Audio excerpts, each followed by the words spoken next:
বৈষম্য বিরোধী ছাত্র আন্দোলনে হাত পা হারিয়ে এবং গুলি খেয়ে হাসপাতালের বিছানায় এখনও দুঃসহ সময় পার করছেন বহু ছাত্র জনতা।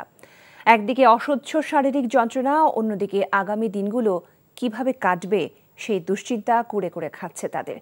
রাজধানীর জাতীয় অর্থোপেডিক হাসপাতালে চিকিৎসাধীন সেই সব বীরদের দুঃসহ যন্ত্রণার কথা জানাচ্ছেন হাসান জাবেদ। ছবি তুলেছেন রিপন মৃধা। হোটেলে কাজ করতাম আমি, এই হোটেলে দিতে তাতে আমার পায়ে গুলি মারছে। আমি এখন কি করতাম? কি করবেন, এই একটি প্রশ্ন এখন হোটেল কর্মী 16 বছরের মুরসালিনের। এর বাইরে আর কিছুই বলতে পারছে না সে। ও বলতেছিল যে আমার পাওটা তো কেটে ফেলা হয়েছে আঙ্কেল, যদি আমার পাওটা থাকতো তাহলে আমি পুরো বাংলাদেশটা ঘুরে আসতাম। এই যে মানুষের যে ব্যথা, এই ব্যথাটা আমরা আসলে কিভাবে নিচ্ছি। বরিশালের মোলাদির 65 বছরের বৃদ্ধ খলিল হাওলাদার, পেশায় একজন কৃষক। ছাত্র আন্দোলনে যাওয়ায় সন্ত্রাসীরা তাকে পিটিয়ে হাত পা ভেঙে দিয়েছে। 4 মেয়ে নিয়ে এখন নিরুপায় এই বৃদ্ধ। আমি কৃষি কাজ করিয়া খাইতাম বাবা, আমার এই অবস্থা করিয়া দিয়েছে বাবা আন্দোলনের সময়। বাবা আমি কি করিয়া খাবো বাবা। আর ঝিনাইদহের আসাদ মোল্লাকে কুপিয়ে সারা শরীর ক্ষতবিক্ষত করে পাষণ্ডরা। এখন কেবল বিচারের দাবি তার। আমি সুস্থ বিচার চাচ্ছি, আর কি চাবো, আর জীবন তো চলে গিয়েছে। তাদের মতো হাসপাতালে চিকিৎসাধীন সব ছাত্র জনতার চিত্র প্রায় একই। হাসপাতালের বিছানায় অসহ্য যন্ত্রণায় কাতরাচ্ছেন আর দিন গুনছেন সুস্থ হয়ে কবে বাড়ি ফিরবেন সেই আশায়। প্রচন্ড ব্যথা করতেছে, ভিতরে শিক ঢুকানো হয়েছে। তো আমি এখান থেকে চামড়া কাটছে, তো কোনোভাবেই সোজা হইতে পারি না, খুব কষ্ট হয়ে থাকতে। দিন মজুর ছিলাম, এখন তো ওই কোনো কাজ করতে পারবো না। যে আমি যে পরিবারটা চালাবো এরকম কোনো অপশন নাই এখন। আমার বাচ্চা আছে 2টা, একটা 4 বছর, একটা 5 বছর। শিশু থেকে বৃদ্ধ কেউই বাদ যায়নি হায়নারূপী পুলিশের রোশানল থেকে। 4র্থ শ্রেণীর আফসার ও 6ষ্ঠ শ্রেণীর শাহরিয়ারও গুলিবিদ্ধ হয়ে হাসপাতালের বিছানায়। পৃথিবী দেখতে পারতেছি না, এই জায়গায় খেলাধুলা করতে পারতেছি না, একটু হাঁটতেও বসতেও পারতেছি না, স্কুলেও যেতে পারতেছি না। সব গুঁড়া হয়ে গেছে। আজ কত কষ্টে ছেলের লোক করতে আছে। জাতীয় অর্থোপেডিক হাসপাতাল ও পুনর্বাসন প্রতিষ্ঠানের পরিচালক জানালেন, হাসপাতালটিতে এখন গুলিবিদ্ধ 111 জন চিকিৎসা নিচ্ছেন। ভর্তি হয়েছিল 784 জন। স্টেপ ওয়াইজ সার্জারিগুলো লাগতেছে, সেগুলো আমরা অলমোস্ট শেষের দিকে, বাট তাদের ফলো আপটা লাগবে লং টাইম ধরে, হয়তো তাদের 3-4 মাস 5 মাস এরকম লাগবে। আমরা তাদেরকে ফলো আপটা করবো এবং তাদের সম্পূর্ণ পুনর্বাসন না হওয়া পর্যন্ত তারা আমাদের এই চিকিৎসার আওতায় থাকবে। এই হাসপাতালে চিকিৎসাধীনদের মধ্যে 21 জন হারিয়েছেন তাদের হাত ও পা। বৈষম্য বিরোধী ছাত্র আন্দোলনে হাত পা হারানো এবং যারা পঙ্গু হয়েছেন এবং যারা আর কোনোদিন কাজকর্ম করতে পারবেন না, তাদের চাওয়া খুব বেশি নয়। তারা চান এই ঘটনার সুষ্ঠু তদন্ত করে বিচার এবং তাদেরকে পুনর্বাসন যেন করা হয়। হাসান জাবেদ, এনটিভি নিউজ, জাতীয় অর্থোপেডিক হাসপাতাল, ঢাকা। ফেনীতে স্মরণকালের ভয়াবহ বন্যার কবলে পড়ে ঘরবাড়ি হারিয়ে বাস্তুচ্যুত অসংখ্য পরিবার। মানবেতর জীবনযাপন করছে অসহায় পরিবারগুলো। বন্যায় ব্রাহ্মণবাড়িয়া, কুমিল্লা ও চাঁদপুরে বাড়িঘর, ফসলি জমি ও রাস্তাঘাটের ব্যাপক ক্ষতি হয়েছে। ক্ষতিগ্রস্তরা স্বাভাবিক জীবনে ফেরার চেষ্টা করছে। প্রতিনিধিদের পাঠানো তথ্য ও ছবিতে আহমেদ শরীফের ডেস্ক রিপোর্ট। ফেনীর সদর উপজেলার হাসিনা আক্তার গত 21 আগস্ট বন্যার পর জীবন বাঁচাতে বসতবাড়ি ছেড়ে স্বামী সন্তান নিয়ে অন্যের দোতলা বাড়িতে আশ্রয় নেন। পরদিন তার এলাকায় গিয়ে দেখেন তার ভিটেবাড়ি বিধ্বস্ত হয়ে গেছে। দিনমজুর স্বামী অটোরিকশা চালিয়ে 5 ছেলে মেয়ে নিয়ে কোনোরকম জীবিকা নির্বাহ করতেন। ভয়াবহ বন্যায় পরিবারের শেষ আশ্রয়স্থলটুকু হারিয়ে দিশেহারা এই দিনমজুর। ছেলে দুগা এগুলো কই যাম, স্বামী আছে, জিয়া একটা আছে, এগুলা লই আর তো কোনো থান নাই, কোনো যাইবে। ওই ঘর বাড়ি নাই, গদ্দা নাই, পাশের ঘরে আরেক ঘরতে আছি, এখানে কয়দিন থাকতে পারবো। একই চিত্র পাশের গ্রামের খোদেজা বেগমের। পানিতে ভেসে গেছে তার বসতঘর ও জিনিসপত্র। এমন অসংখ্য ভুক্তভোগী সহায় সম্বল হারিয়ে এখন মানবতর জীবনযাপন করছেন। বন্যা আমার বহু কিছু ক্ষতি হয়ে গেছে। 20 বছর নানা সব নিচে হাঁস বরফ সব নিচে এখন আয়া চলবার উপায় নাই। আমাদের ক্ষতি হয়েছে মানে আর বলার মতো না, এমন ক্ষতি হয়েছে যে এক কাপড় নিয়ে বাইরে হয়েছে। বন্যায় কুমিল্লায় অন্তত 1 লাখ বাড়িঘর আংশিক বা পুরোপুরি ক্ষতিগ্রস্ত হয়েছে। এদিকে কুমিল্লা সড়ক ও জনপথ এবং স্থানীয় সরকার প্রকৌশল অধিদপ্তর জানিয়েছে, এবারের বন্যায় কুমিল্লায় 1000 কিলোমিটার সড়ক ক্ষতিগ্রস্ত হয়েছে, অন্তত 25টি ব্রিজ কালভার্টের ক্ষতি হয়। এই রাস্তাঘাট খুব দুর্যোগভাবে আছে, রাস্তাঘাট ভেঙে একবার চুরমার হয়ে গেছে, আমরা যাইতে পারি না কোনো জায়গায়। ব্রাহ্মণবাড়িয়ায় বন্যার পানি নেমে গেলেও রয়ে গেছে তার ক্ষতির চিহ্ন। অনেকের বসতঘর ভেঙে যাওয়ায় মাথা গোঁজার ঠাঁইও মিলছে না। রাস্তাঘাটের পাশাপাশি জেলার 8000 হেক্টর জমির ধান ও ফসল নষ্ট হয়েছে, ভেসে গেছে কয়েকশো পুকুরের প্রায় 18 কোটি টাকার মাছ। আমরা কিছু লয়ে বাড়তে পারছি না, সব কিছু ঘরের ভিতরে আছে, নিজের ধানটা লয়ে খালি বাচ্চা কাচ্চা নিয়ে বাড়িছি। ক্ষতির পরিমাণ নির্ধারণ করার পরে আমরা পুনর্বাসন প্রক্রিয়া কিভাবে করা যায় সরকারের নির্দেশনা অনুযায়ী সেই ব্যবস্থা আমরা পুনর্বাসনের দিকে যাব। চাঁদপুরে বন্যা পরিস্থিতির উন্নতি হচ্ছে, তবে আবারও বৃষ্টিতে দুশ্চিন্তায় ফেলেছে বন্যা কবলিত এলাকার মানুষদের। এরই মাঝে দুর্গতরা আশ্রয়কেন্দ্র থেকে তাদের ঘরবাড়িতে ফিরছেন, তবে এর মধ্যে অনেকেই পানিবাহিত রোগে আক্রান্ত হচ্ছেন। আহমেদ শরীফ, এনটিভি নিউজ ডেস্ক। মানহানির অভিযোগে দায়ের করা 5 মামলা থেকে খালাস পেয়েছেন বিএনপি চেয়ারপারসন বেগম খালেদা জিয়া। মঙ্গলবার সকালে সিএমএম আদালতের বিচারক এই রায় ঘোষণা করেন। এর আগে বিএনপি চেয়ারপারসন বেগম খালেদা জিয়ার বিরুদ্ধে এবি সিদ্দিকীর করা মুক্তিযোদ্ধাদের কটূক্তি, ভুল জন্মদিন পালন সহ মানহানির 5 মামলায় খালাস আবেদন করেন খালেদা জিয়ার আইনজীবী মাসুদ আহমেদ তালুকদার। বিচারক 5 মামলা থেকে খালেদা জিয়াকে খালাস দেন। বিএনপির আইনজীবীদের অভিযোগ, 4 বছর আগে বাদী মৃত্যুবরণ করলেও এতদিন হয়রানি করতেই মিথ্যা এসব মামলা ঝুলিয়ে রাখা হয়েছিল।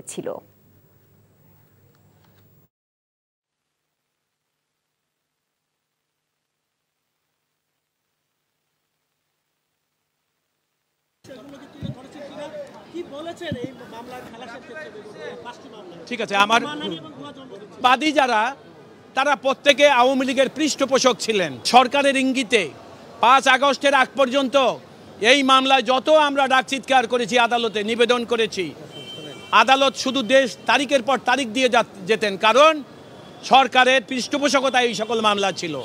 আজকে দীর্ঘদিন পর আদালতের কাছে আমরা বিষয়টা লিখিতভাবে অবহিত করেছি, তারা ম্যাডামের 5টি মামলায় তাকে খালাস দিয়েছেন। গুমের সঙ্গে জড়িত সবাইকে দ্রুত বিচারের আওতায় আনার দাবি জানিয়েছেন দীর্ঘ 8 বছর আয়না ঘরে বন্দী থাকা জামায়াতে ইসলামী প্রয়াত আমির অধ্যাপক গোলাম আজমের ছেলে, সাবেক সেনা কর্মকর্তা ব্রিগেডিয়ার জেনারেল আব্দুল্লাহিল আজমি। জাতীয় প্রেস ক্লাবে ভার্চুয়াল সংবাদ সম্মেলনে তিনি এই দাবি জানান। এছাড়া সংবিধান সহ বাংলাদেশের আমূল সংস্কারের দাবিও করেন তিনি। নূর হোসেনের রিপোর্ট।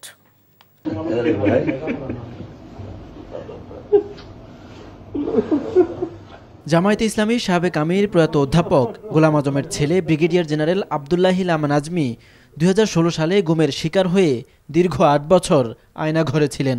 সেখান থেকে মুক্তি পাওয়ার 25 দিন পর জাতীয় প্রেস ক্লাবে ভার্চুয়াল প্রেস ব্রিফিংয়ে আনুষ্ঠানিকভাবে গুম ও আয়নাঘরের ভয়ঙ্কর দিনগুলোর বর্ণনা দেন তিনি। আমি তো তখন মৃত্যুর আশঙ্কা করছি। আমি গাড়ি দাদাদের জিজ্ঞাসা করেছিলাম, আপনারা কি আমাকে ক্রস ফায়ারের জন্য নিয়ে যাচ্ছেন? তো আমার পাশে থেকে একজন বললো, না, আমাদের উপরস্থ কর্তৃপক্ষ আপনাদের কথা বলবে, কথা বলা শেষ হলে আপনাকে দিয়ে যাব আমরা। রাতে আমাকে দিয়ে গেল। আমি নামাজ আসায় আগে পড়েছিলাম। ভোর রাতের দিকে আমি টয়লেটে গিয়ে তাহাজ্জুদ ওযু করে সে তাহাজ্জুদ নামাজ পড়লাম, ফজর নামাজ পড়লাম। আমার রুম থেকে আমাকে টয়লেটে নিয়ে যাওয়ার পথে প্রায় 50 কদম যেতে হতো। আমার 2 হাত বেঁধে, চোখ বেঁধে, তারপর মুখোশ পরিয়ে আমাকে নিয়ে যেত। টয়লেটের ভিতরে গিয়ে খুলে দিত, বাইরে দিয়ে তারা স্টিলের দরজা বন্ধ করে তালা মেরে রাখতো। আমার কাজ শেষ হলে আমি নক করলে তারা দরজা খুলে এসে আবার চোখ বেঁধে, হাত বেঁধে, মুখোশ পরিয়ে নিয়ে আসতো। আয়নাঘরের অমানবিক নির্যাতনের কথা বলতে গিয়ে বারবার কান্নায় ভেঙে পড়েন বাংলাদেশ সেনাবাহিনীর সাবেক চৌকশে কর্মকর্তা। আমি আশেপাশের বিভিন্ন সেলকে চিৎকার, চেঁচামেচি, আহাজারি, বিলাপ, আমার বুক ফেটে যেত। আমার তখন আমার কষ্ট যে তাদের কষ্ট আরো বেশি হতো। আমি আল্লাহকে দোয়া করতাম, আল্লাহ তুমি এই মজলুম ব্যক্তিদেরকে সাহায্য করো, আল্লাহ তুমি তাদেরকে ধৈর্য সহকারে শক্তি দাও, তাদের পরিবারের প্রতি রহম করো, আল্লাহ তুমি মজলুমদেরকে মুক্তি দাও।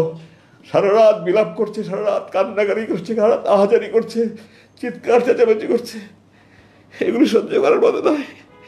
প্রতি রাতে ক্রসফায়ারের আতঙ্কে থাকতেন জানিয়ে আজমি বলেন, পরিবারের সদস্যদের ওপরও অমানবিক নির্যাতন করা হয়েছে। 22 আগস্ট 2016 সালে রাতের ভাত খাচ্ছিলাম। আপনারা ক্ষমা করবেন, আমার মা নিয়ে কথা বলতে গেলে আমি আবেগ থামাতে পারি না। আমার মা ছিলেন আমার জীবনের শ্রেষ্ঠ বন্ধু। আমার মা আমার জন্য এই 3 বছর কাঁদতে কাঁদতে আমাকে নাকে দেখে চলে গেছে। এই জালেমরা, আমার বাবা মারা গেছে, আমার বড় 5 ভাইকে আসতে দেয়নি, আমার মা মারা গেছে, 6টা ছেলে, একজনও সামনে ছিল না, আমি মায়ের অন্ধর লাঠি ছিলাম। আমার জন্য কাঁদতে কাঁদতে হাহাকার করে আমার মা চলে গেছে, আমাকে আসতে দেয়নি। গুম খুনের সঙ্গে জড়িত সবার বিচার নিশ্চিতের পাশাপাশি ভবিষ্যতে কেউ যেন গুমের শিকার না হয় সেজন্য ব্যবস্থা নিতে সরকারের প্রতি আহ্বানও জানান ব্রিগেডিয়ার আজমি। আর যেন কোনো মায়ের বুক খালি না হয়। নূর হোসেন, এনটিভি নিউজ, ঢাকা। বানভাসী মানুষের রাত কাটে ভয় আর আতঙ্ক নিয়ে। এক একটি বাড়ি যেন পানির তলে ডোবা দ্বীপ। সাপ আর মানুষের একসাথে বসবাস। নোয়াখালী লক্ষ্মীপুরের পানিবন্দী গ্রামগুলোতে বিদ্যুৎ না থাকা খুঁটখুটে অন্ধকারে তাই পালা করে ঘুমান বন্যার্তদের কেউ কেউ। বানভাসীদের রাতের চিত্র তুলে ধরছেন হাসান মাহমুদ, ছবি তুলেছেন রনি রায়হান। দিনের আলো নিভে গেলে আশঙ্কার ঘুটঘুটে অন্ধকার নিয়ে নামে রাত। রাত যত গভীর হয় পানিবন্দী বানভাসী মানুষের ঘুমহীন জেগে থাকার দৈর্ঘ্য বাড়ে। হোসনে আরার ঘর ডুবেছে তিলে তিলে গড়ে তোলা আসবাবপত্র, বিছানা, বালিশ, মাটির চুলো। গেল 5 দিন ধরে ঘুমোতে যান পাশের পাকা বাড়িতে। রাতের আঁধারেও দেখে আসেন ডুবে যাওয়া ঘরখানি। আমারও এই ঘর আছে, আমার আমি এই ঘরও থাকি, আরো যেটা তো বাইক ঘর অন্য ঘরও থাকি। হেমিয়ে দিনও একবার যাই আর যাই না, ইয়ার রাইতে থাই, দিনও থাই। বাড়ির সদর দরজা কিংবা উঠানে থই থই পানিতে সাপের ভয় বাড়ে রাত যত গভীর হয়। টর্চ লাইট জ্বালিয়ে সাপ মারার চেষ্টা, কখনো কখনো মিলে যায় মাছ। দিনে যাতাই হোক না কেন, রাত যখন নেমে আসে তখন এক ঘর থেকে আরেক ঘরে যেতে এরকম পানি ভেঙে যেতে হচ্ছে। আমাদের বাড়িতে প্রচুর পানি, আমরা ঘর দুয়ারে সব পানি লেগে থাকতে পারি না। রাত্রেও সাপ টাপের ভয়ও আছে, এই জন্য আমরা খুব কষ্টে আছি। সর্বজ্ঞাত সর্বকিছুতে রোডে গাড়ি আইতে যেতে আমাদের কষ্ট হয়। বিদ্যুৎ না থাকায় দুর্গম বন্যা দুর্গত অঞ্চলে আধার নামলে গেরস্ত বাড়িগুলো হয়ে ওঠে পানিবন্দী নির্জন দ্বীপ। শুনশান, পুরো রাত কাটে নির্ঘুম। রাত্রেবেলা অন্য জায়গায় থাকতেছি, মানে সাপের ভয়ে মানে বাইরে চলে যেতে হয়। ভাঙা ঘর মেরামতে বাড়ি ফিরতে সহযোগিতা চান তারা। অপেক্ষা করেন আধার কেটে একটা ভোরের আলোর। Hasan Mahmud, NTV news, Chatkhil, Noakhali. দর্শক, বন্যার খবর জানতে এখন আমরা যাচ্ছি শাহরাস্তি চাঁদপুরে। সেখানে আছেন আমাদের স্পেশাল করেসপন্ডেন্ট হাসান মাহমুদ। আমরা সরাসরি যুক্ত হচ্ছি তার সঙ্গে। হাসান, প্রতিবেদন দেখে বোঝা যাচ্ছে যে কতটা দুর্বিষহ জীবনযাপন করছেন বানভাসী মানুষ। তারপরও আপনার কাছে জানতে চাই, সবশেষ পরিস্থিতি এই মুহূর্তে আপনি কেমন দেখছেন, সেখানে আমাদেরকে জানাবেন। চাঁদপুরের বিভিন্ন অঞ্চল আমি ঘুরলাম, বিশেষ করে শাহরাস্তিটি হচ্ছে বন্যার জন্য সবচেয়ে বেশি ক্ষতিগ্রস্ত হয়েছে। শাহরাস্তির অঞ্চলগুলো আমরা দেখেছি। আমরা ডাকাতিয়া নদীর কাছাকাছি গিয়েছি, সেখান পর্যন্ত দেখেছি যে ডাকাতিয়া নদী থেকে যে সেই নদীর অঞ্চলের যে বাড়িঘরগুলো সেটা এখনও তলিয়ে আছে। কিন্তু আমি এখন দাঁড়িয়ে আছি একটি মাধ্যমিক স্কুল, প্রাথমিক বিদ্যালয়, সব কিছু রয়েছে এরকম একটি বিদ্যালয়ের সামনে দাঁড়িয়ে আছি এবং সেই বিদ্যালয়ের যে নিচু ভবনগুলো সেগুলো কিন্তু ডুবে গেছে এবং যে উঁচু একমাত্র একটি ভবন রয়েছে সেটিতে পানি না আসলেও পুরো মাঠ কিন্তু একেবারে থই থই করছে। এমন বিদ্যালয়গুলো কিন্তু বন্ধ রয়েছে। এটি দেখানোর একটি কারণ হচ্ছে যে স্কুল কলেজে এই অঞ্চলে বন্ধ এবং শিক্ষা কার্যক্রম, যে শিক্ষার্থীরা যে এই বন্যার কবলে পড়ে কতটা শিক্ষা কার্যক্রম থেকে বঞ্চিত হচ্ছে সেটার একটা চিত্র হয়তো এখান থেকে একটা ধারণা পাবেন। কারণ এইসব যে শিক্ষার্থীর কথা বলছি তাদের বাড়িতেও কিন্তু পানি, সুতরাং একই রকম অবস্থা কিন্তু তাদের বাড়িতে, অথবা তাদের বাড়িতে আরও খারাপ অবস্থা। কারণ স্কুলগুলো পাকা, তাদের বাড়িটি কিন্তু পাকা নয়, কারণ মাটির মেঝেতে কিন্তু ডেবে যাচ্ছে, বারবারই বলছি। এবং সেই বাড়ি যে পুনর্নির্মাণের, তারা বারবার বলছেন আমাদের কাছে একটি কথা, যে বাড়িগুলো যাতে পুনর্নির্মাণ করার জন্য তারা সহায়তা পায় সেটি, তাহলে তারা তাদের সেই যে তাদের ভিটে সেই বাড়িতে ফিরে যেতে পারবে। নাহলে যারা আশ্রয় কেন্দ্রে আছে তারা কোথায় যাবে, এটি একটি প্রশ্ন বা একটা আমাদের কাছে তারা করেছেন যে আমরা আসলে কোথায় যাব, যে বাড়িটির টিন পড়ে গেছে কিংবা মাটি ডেবে গেছে সেখানে থাকার মতো পরিস্থিতি নেই। পানি কিছুটা নামছে, কিন্তু যতটা পানি দ্রুত বেগে নামার কথা ততটা দ্রুত বেগে পানি এখানে নামছে না। এখানে স্কুলটির একটি চিত্র আপনাকে দেখাতে চাই যে দেখুন এখানে শিক্ষার্থীরা শিক্ষকরা হয়তো স্কুলে আসেন এবং সেই শিক্ষকরা কিন্তু এখানে যে পানি সেই পানির জন্য কিন্তু তারা এই স্কুলটিতে ঢোকার মুখে এখানে যে স্কুলের যে বেঞ্চ রয়েছে সেই বেঞ্চে কিন্তু তারা বেঞ্চ দিয়ে এখানে একটি সড়কের মতো করেছে, যাতে এই বেঞ্চের সড়ক দিয়ে তারা অন্তত আসা যাওয়া করতে পারে, কারণ শিক্ষকরা মাঝে মধ্যে স্কুল দেখতে আসেন এবং স্কুলের কার্যক্রম পরিচালনার জন্য তারা এখানে রয়েছেন। এখানে এটা হচ্ছে শুয়া সাফল্যের ধারাবাহিকতায় দেশের একমাত্র কমেডি রিয়েলিটি শো মার্সেল হাসর এবার সিজন 7 শুরু হচ্ছে। প্রতিবারের মতো এবারও 8টি বিভাগীয় শহরে অডিশন পর্ব অনুষ্ঠিত হবে। চলছে প্রতিযোগিতার রেজিস্ট্রেশন কার্যক্রম। এরই মধ্যে মার্চেলের সঙ্গে চুক্তি স্বাক্ষর করেছে জনপ্রিয় টেলিভিশন চ্যানেল NTV। নূর হোসেনের আরেকটি রিপোর্ট।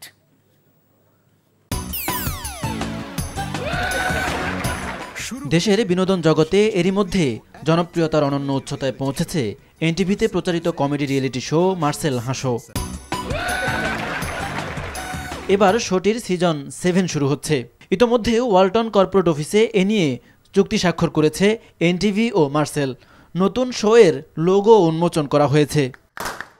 চুক্তি স্বাক্ষর অনুষ্ঠানে উপস্থিত ছিলেন ওয়ালটন হাইটেক ইন্ডাস্ট্রিজের additional managing director Nazrul Islam Sarkar, NTVর head of programme Alfred Khokon, head of marketing Anjan Kundu সহ দুই পক্ষের কর্মকর্তারা বলেন, মার্সেল হাসোর মধ্য দিয়ে মেধাবী শিল্পীদের খুঁজে বের করা হয়। এবারের সিজনটি আগের থেকেও আকর্ষণীয় হবে বলেও প্রত্যাশা তাদের। মার্সেলের যে হাসো প্রোগ্রাম, এই প্রোগ্রামটা আসলে আমরা বিগত 6টি বছর করেছি, সুন্দর হয়েছে এবং প্রতিটা প্রোগ্রামই ভালো হয়েছে। যারা বিচারক ছিলেন আসলে হাসো এটা একটা আসলেই হাসতে হাসতে আমি প্রতিদিন এই অনুষ্ঠানটা কমপক্ষে আমি দেখতাম আর কি, খেলা বাদ দিয়ে। আমি সাধারণত খেলাপ্রিয় মানুষ, কিন্তু আমার খেলা বাদ দিয়েই আমি এই আমাদের অনুষ্ঠানটা দেখতাম, শুধু আমাদের মনে করে না, কিন্তু অনুষ্ঠানটা আসলে উপভোগ্য। আমরা চেষ্টা করে যাব আমাদের এবার টিম আরও স্ট্রং, হ্যাঁ, এবং আরও শক্তিশালী হয়েছে। আমাদের সব কিছুর মধ্যেই আরও একটা উত্তেজনাও আছে, হ্যাঁ, একটা নতুন বাংলাদেশের একটা ফিল আছে। সো ওইটা নিশ্চয়ই হাসোতেও আমরা দেখতে পাবো। লাইফে সুস্থ থাকতে গেলে সবচেয়ে বড় যে জিনিসটি প্রয়োজন আমি ফিল করি সেটি হচ্ছে নিজের মধ্যে উৎসাহ, নিজের কাজের স্পিরিট বাড়ানো। সেটার ক্ষেত্রে হাসির কোনো বিকল্প নেই। এবং সত্যি যে 1.5 মাস 2 মাস এই অনুষ্ঠানটি হয়, নিজের কাছে এত ভাল লাগে, নিজের জীবনকে এত সুন্দর মনে হয়, এত উৎসাহ পায় কাজে, তা ভাষায় প্রকাশ করার বাইরে। এই সিজনে 8 বিভাগ থেকে 40 জন প্রতিযোগীকে বাছাই করা হবে, যাদের 6 জনকে নিয়ে গ্র্যান্ড ফিনালে অনুষ্ঠিত হবে। নূর হোসেন, NTV নিউজ, ঢাকা। আশুলিয়ায় লাশের স্তূপ ও পুলিশের পিকআপ ভ্যানে লাশ তুলে পোড়ানোর ঘটনায় গ্রেফতার ঢাকা জেলার অতিরিক্ত পুলিশ সুপার আব্দুল্লাহিল কাফির দৃষ্টান্তমূলক শাস্তির দাবি জানিয়েছেন শহীদ শাইখ আসহাবুল ইয়ামিনের বাবা মোহাম্মদ মহিউদ্দিন সহ আরও অনেকেই। দেশ ছেড়ে পালিয়ে যাবার চেষ্টাকালে সোমবার রাতে হজরত শাহজালাল আন্তর্জাতিক বিমানবন্দর থেকে ঢাকা মহানগর গোয়েন্দা পুলিশের একটি দল গ্রেফতার করে আব্দুল্লাহিল কাফিকে। এরপর থেকেই বেরিয়ে আসতে থাকে সাভারে গণহত্যার মাস্টার মাইন্ড বলে পরিচিত কাফির অপকর্মের নানা চিত্র। বিস্তারিত জাহিদুর রহমানের রিপোর্টে। সাভারের প্রথম শহীদ Mirpur military institute of science and টেকনোলজির কম্পিউটার বিজ্ঞান ও প্রকৌশল বিভাগের 4র্থ বর্ষের শিক্ষার্থী শাইখ আসহাবুল ইয়ামিনের হত্যাকাণ্ডের ঘটনা নাড়া দেয় গোটা বিশ্বকে।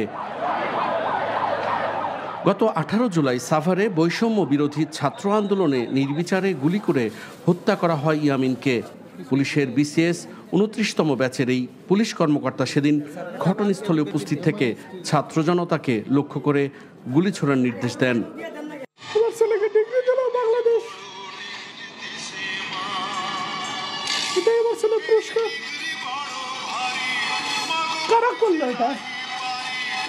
আমি তাদের সমস্ত বিচার চাই, আল্লাহর দরবারে দিয়েছি।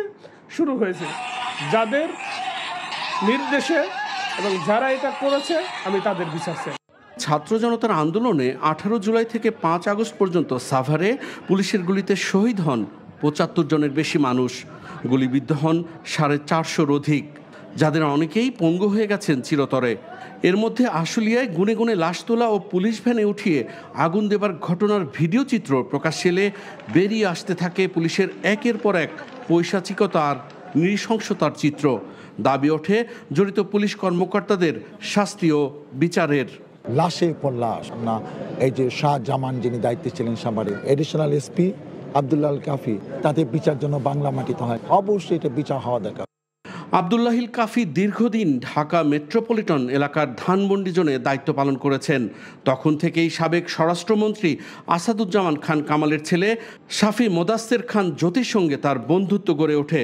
সেই বন্ধুত্বের সম্পর্কের সূত্র ধরেই তিনি পুলিশে প্রভাবশালী কর্মকর্তা হিসেবে পরিচিত ছিলেন। 2020 সালের 30 ডিসেম্বর ঢাকা জেলায় যোগদান করে গত বছর সুপার নিউমারারি পুলিশ সুপার পদে পদোন্নতি পান আব্দুল্লাহিল কাফি। তারপর থেকেই জড়িয়ে পড়েন একের পর এক অপকর্মে। নাশকতা মামলায় মৃত বিএনপি নেতাদের আসামি করা থেকে শুরু করে ঝুট বাণিজ্য, জমি দখল, এমনকি তৈরি পোশাক খাতের কর্মকর্তাদের মামলায় জড়িত করার ভয় দেখিয়ে আদায় করতেন মোটা অঙ্কের অর্থ। কাফি সাহেব 25 লক্ষ টাকা নিয়েছে, আমরা টাকা দিতে বাধ্য হয়েছে আমাদের লোকের নিরাপত্তার জন্য। টাকা নিয়েও সে আমাদের আসামিকে, আমাদের নিরাপদ ডিজিএম সাহেবকে আটকে রাখে, তারপর করে চালান করে দেয়, 3 দিন রিমান্ডে নিয়ে অত্যাচার করে। তারপরে সে গভর্নমেন্টের যে স্পেশাল পারমিশন পরিপ্রেক্ষিতে ইয়ে থেকে ছুটে আসা। জনগণের বন্ধুর পরিবর্তে আর যাতে কেউ পুলিশ বিভাগে আব্দুল্লাহিল কাফির মতো দানব হয়ে উঠতে না পারে সেটা নিশ্চিত করতে তার দৃষ্টান্তমূলক শাস্তির দাবি জানিয়েছেন সাভারে পুলিশের গুলিতে হতাহতের পরিবার ও স্বজনরা। Jahidur Rahman, NTV news, Savar, Dhaka. সাবেক স্বরাষ্ট্রমন্ত্রী আসাদুজ্জামান খান কামাল ও তার পরিবারের নামে 300 কোটি টাকার অবৈধ সম্পদ অর্জনে প্রমাণ পেয়েছে দুর্নীতি দমন কমিশন। পাশাপাশি সংস্থাটির অনুসন্ধানে আরও 200 কোটি টাকার বেশি মানি লন্ডারিং সংক্রান্ত অপরাধে প্রমাণ পেয়েছে সংস্থাটির অনুসন্ধান টিম। তার ও পরিবারের বিরুদ্ধে সব মিলিয়ে আপাতত 300 কোটি টাকার বেশি দুর্নীতির প্রমাণ মিলেছে, যার মধ্যে ব্যাংকের নগদ অর্থ, ঢাকায় ফ্ল্যাট ও জমি রয়েছে। অনুসন্ধানে তাদের ব্যাংক হিসাবে 100 কোটি টাকার বেশি অর্থের সন্ধান মিলেছে। আর দুর্নীতি ও অনিয়মের অভিযোগে আসাদুজ্জামান খান কামাল, স্ত্রী লুৎফুল তাহমিনা খান, ছেলে শাফি মুদাসসির খান, মেয়ে সোফিয়া তাসনিম খান ও সহকারী একান্ত সচিব মনির হোসেনকে আসামি করে মামলার প্রস্তুতি চলছে। চলতি সপ্তাহের যে কোনো দিনই কমিশনের অনুমোদন ক্রমে মামলা করার কথা রয়েছে। বিএনপির স্থায়ী কমিটির সদস্য মেজর অবসরপ্রাপ্ত হাফিজ উদ্দিন আহমেদ বীর বিক্রম বলেছেন, সেনাবাহিনীর মেরুদণ্ড ভেঙে দিতে এবং দেশকে নতজানু রাষ্ট্রে পরিণত করতে বিদেশি রাষ্ট্রের ষড়যন্ত্রে বিডিআর হত্যাকাণ্ড হয়েছিল। এর সাথে শেখ হাসিনা ও তার সরকারের মন্ত্রী এমপিরা জড়িত ছিল। সেই ঘটনায় নতুন করে তদন্ত ও বিচারের সিদ্ধান্তকে স্বাগত জানিয়ে দ্রুতই বিশেষ ট্রাইব্যুনালে বিচারের দাবিও জানিয়েছেন তিনি। এই হত্যাকাণ্ডের সাথে যে বিদেশি ষড়যন্ত্র জড়িত, এটি বাংলাদেশের প্রত্যেকটি নাগরিক মনে করে। সেনাবাহিনীকে ধ্বংস করার জন্যই প্রাথমিক পদক্ষেপ হলো এই বিডিআর হত্যাকাণ্ড। তো আমরা আশা করব বর্তমান সরকার নির্মোহভাবে, নিরপেক্ষভাবে এই ঘটনার তদন্ত করবেন এবং পুনর্বিচারের কাজ দ্রুত শুরু করবেন। অন্তর্বর্তীকালীন সরকারের মেয়াদ কমপক্ষে 2 বছরের মতো হতে পারে, এমনটা জানিয়ে যৌক্তিক সময়ের মধ্যে সাংবিধানিক সংস্কারের পরামর্শ দিয়েছেন দেশের জাতীয় পত্রিকার সম্পাদকরা। বৈঠক শেষে প্রধান উপদেষ্টার প্রেস সচিব শফিকুল আলম জানান, বৈষম্য বিরোধী ছাত্র আন্দোলনে একাত্মতা পোষণ করে সংযুক্ত আরব আমিরাতে জেলে থাকা 57 বাংলাদেশিকে ক্ষমা করেছে দেশটির সরকার। ব্রিফিংয়ে সম্পাদক পরিষদের সভাপতি মাহফুজ আনাম জানান, গণমাধ্যম কর্মীদের নামে যেন যত্রতত্র মামলা না হয় এবং মিডিয়া নিষ্পেষণের কালাকানুন বাতিলের দাবি জানিয়েছেন সম্পাদকরা। আরও জানাচ্ছেন মুকসিমুল হাসান। রাষ্ট্রীয় অতিথি ভবন যমুনায় প্রধান উপদেষ্টা ডক্টর মোহাম্মদ ইউনূসের সঙ্গে বৈঠক করেন দেশের শীর্ষস্থানীয় 20টি জাতীয় পত্রিকার সম্পাদক। প্রায় 1.5 ঘণ্টার এই সভায় নির্বাচন কমিশন, মানবাধিকার কমিশন, দুর্নীতি দমন কমিশন সহ সাংবিধানিক প্রতিষ্ঠানগুলোর প্রয়োজনীয় সংস্কারে জাতীয় ঐক্যমত গড়ে তোলার কথা উঠে আসে।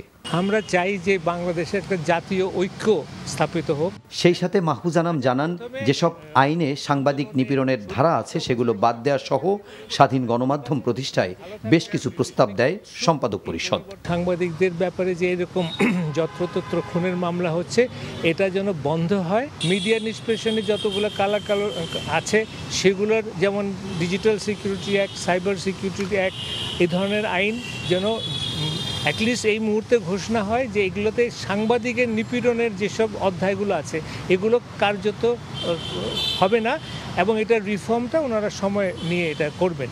পরে ফরেন সার্ভিস একাডেমিতে ব্রিফিংয়ে প্রধান উপদেষ্টার প্রেস সচিব শফিকুল আলম বলেন, সম্পাদকরা যৌক্তিক সময়ের মধ্যে বিচার বিভাগ সহ রাষ্ট্রের গুরুত্বপূর্ণ ক্ষেত্রগুলোতে সংস্কারের প্রস্তাব দেন।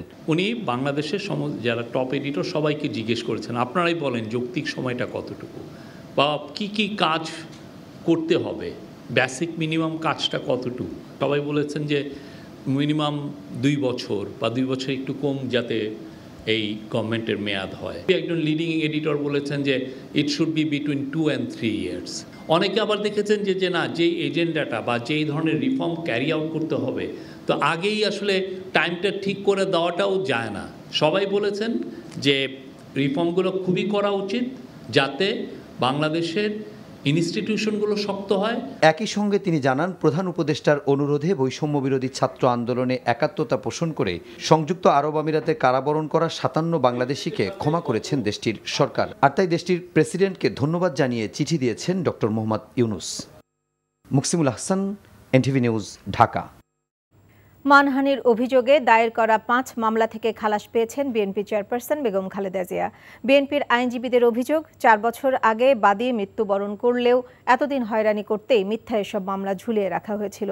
আর তার বিরুদ্ধে নাইকো দুর্নীতি মামলার পরবর্তী শুনানি 8 সেপ্টেম্বর। রিপোর্ট করছেন আপেল শাহরিয়ার। 2016 সালের 6 জানুয়ারি সাবেক প্রধানমন্ত্রী খালেদা জিয়ার বিরুদ্ধে মুক্তিযুদ্ধে শহীদদের সংখ্যা, শহীদ বুদ্ধিজীবীদের নিয়ে মন্তব্যের জেরে মানহানি মামলা করেন এবি সিদ্দিক নামে এক ব্যক্তি। এরপর বিএনপি চেয়ারপারসনের বিরুদ্ধে আরও 3টি মানহানি মামলা করেন একই ব্যক্তি।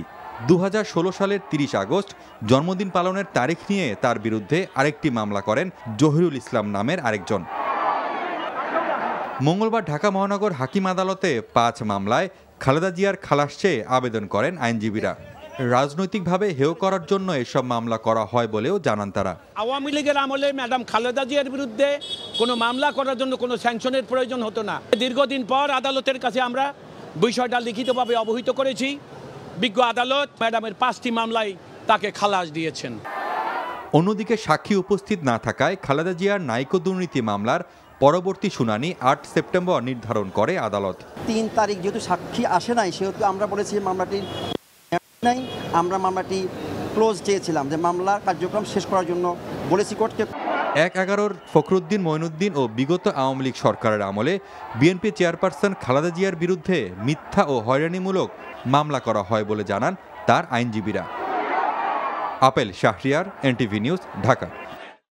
আজ রাত 12টা থেকে অবৈধ অস্ত্র উদ্ধারে শুরু হওয়া যৌথ অভিযানে সবাইকে ঠিকঠাক দায়িত্ব পালন ও জনগণকে সহযোগিতার আহ্বান জানিয়েছেন স্বরাষ্ট্র উপদেষ্টা অবসরপ্রাপ্ত লেফটেন্যান্ট জেনারেল জাহাঙ্গীর আলম চৌধুরী। সকালে সচিবালয়ে আইন শৃঙ্খলার সংক্রান্ত উপদেষ্টা কমিটির বৈঠক শেষে এ আহ্বান জানান তিনি।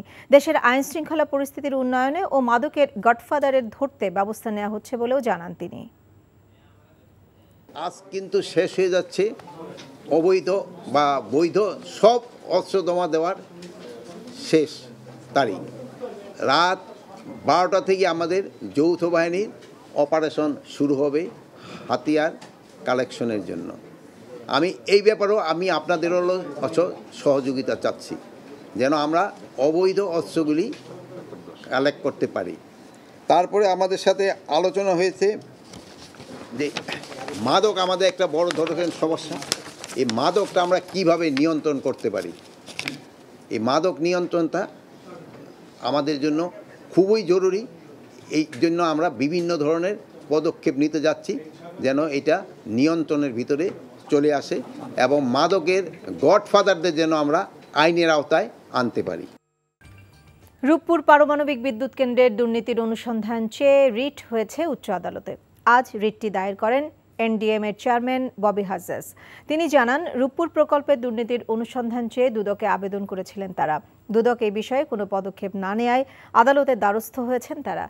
গত 17 আগস্ট গ্লোবাল ডিফেন্স কর্পের প্রকাশিত এক প্রতিবেদনে বলা হয়েছে, রূপপুর পারমাণবিক বিদ্যুৎ কেন্দ্র থেকে $500 কোটি বেশি আত্মসাৎ করেছেন বাংলাদেশের ক্ষমতাচ্যুত প্রধানমন্ত্রী শেখ হাসিনা।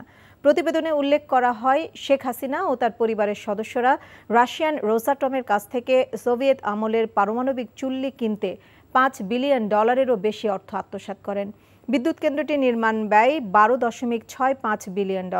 মালয়েশিয়ার ব্যাংকে রক্ষিত বিভিন্ন রাশিয়ান স্ল্যাশ ফান্ড থেকে এই $5 বিলিয়ন বিভিন্ন ব্যাংকে স্থানান্তরে শেখ হাসিনাকে সহায়তা করেছিল প্রকল্প বাস্তবায়নকারী সংস্থা রোসাটম।